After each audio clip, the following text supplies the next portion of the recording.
hope you're having an amazing day. There's a big release today, and that is an announcement from Apple, and it is the Apple Vision Pro. So the articles have started to come out. I've got a video here. I'm just reading about this for the first time now. And so what I thought would be interesting, if they got a 9-minute video, I'm gonna watch that video and just share my reaction as I intake this information. Obviously, passionate about AI, passionate about technology in general, have played around with the Oculus Quest for years, enjoyed it, but that sentiment around, okay, this is awesome, but I'm not continuously using it. I'm not gaming much in my life anymore, so I know that there's a huge demand and market on that side, but what I'm super interested about is maybe a bit more of the practical day-to-day uses that could enhance my life and what I'm doing. And when I think about that, I think about AR, I think about augmented reality. I just find this idea of overlaying graphics on top of the real world we're interfacing with much more.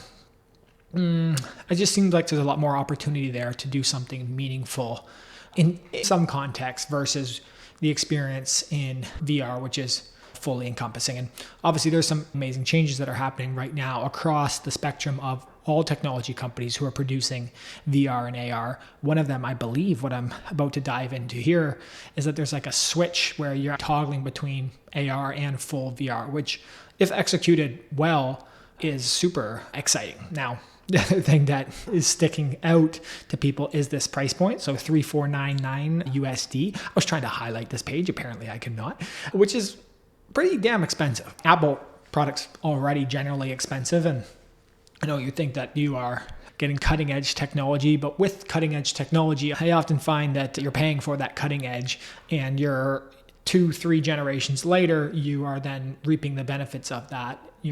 But during that time, you're continuously paying and upgrading until what happens is a mass adoption where then everyone has that technology and you've basically subsidized the development on the early hype and then worked out all the bugs. So that's been my experience with technology in general, getting in early, especially if there's a hardware component to it. And I'm guessing with even all the product development that Apple has, and they've done some incredible work, just generally being pretty like bug-free, ready to go when launching. This one seems like there's so many edge cases here that we're going to see lots of challenges along the way as this becomes fully integrated and built into the ecosystem of what people are using, and then all the different platforms and games and systems and everything that people are working with. I've seen, even from my time of developing websites, the rise of so many different devices and device sizes and the difficulties with that. And now all of a sudden there's an extra immersive experience that needs to be built. And so lots of consequences to think of there. A lot of probably just not, I'm sure Apple's working on it, easy porting over to make that like a native, valuable experience. So I think if this is truly catching on, then there's a huge development cycle that needs to happen here, which obviously some companies are already participating in, but many others who see an opportunity with a device that grows in popularity, if this happens, it's an opportunity you can't miss out on. So without further ado, I'm going to turn on this video. I think what I'll do is I'll put it on so you can hear it. I'll put this on play and then I'll just stop it as we go along. There was no Introducing Apple Vision Pro. The era of spatial computing is here. Use your voice to dictate. I hope they improve Siri by this point. The graphics on this are stunning. If their clarity is there that you see in this higher resolution, I think that's a stunning thing, with my previous experiences with VR being a pretty poor resolution quality, and for that reason, not necessarily sustainable to be in. Experiences on Vision Pro can also expand in 3 dimensions, filling the entirety of your space. So the stuff that I get excited about. I get excited about these immersive, light, trippy experiences. I just think there's so much that you can do when you put it into this 3D space that we don't necessarily get in our 2D screens here.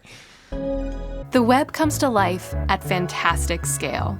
This is what I was talking about. It looks like it's a 2D display of internet pages right now, but obviously this will be expanded. Again, all on prefacing on real adoption of this product.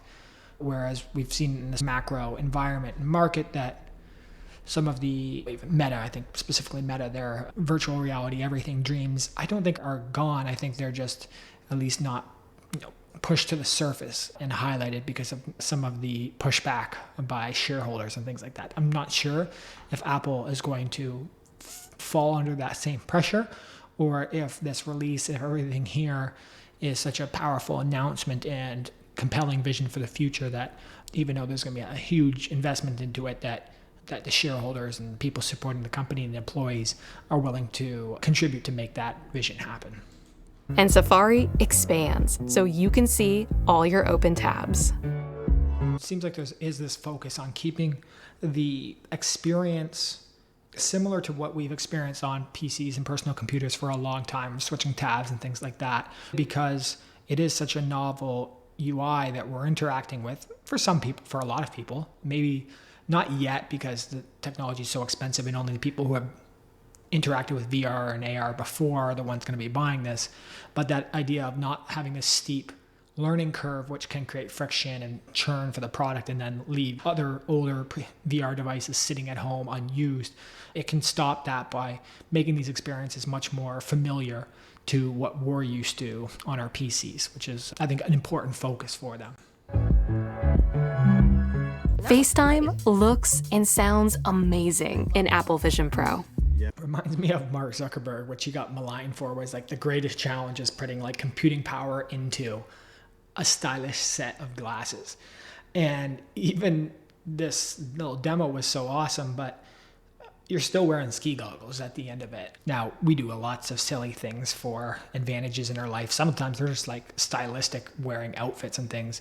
And in other cases, we'll do things with technology that maybe don't look so amazing, but give us this competitive edge or productivity gain or something worthwhile. So I'm not saying that's a complete blocker. And obviously Apple has done a lot of work with style throughout its storied history of creating and releasing groundbreaking products.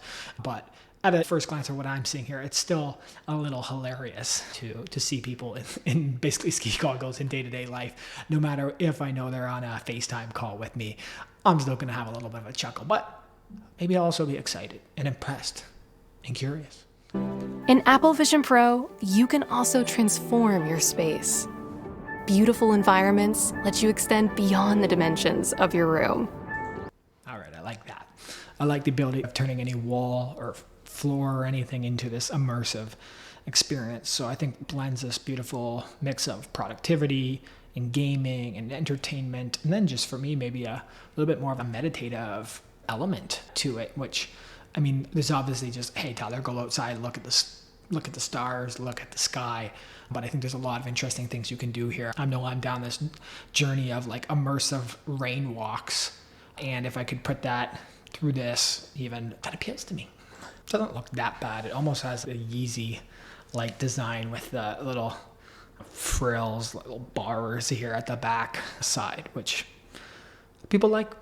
I didn't necessarily like that much when they first came out, but it grows on you.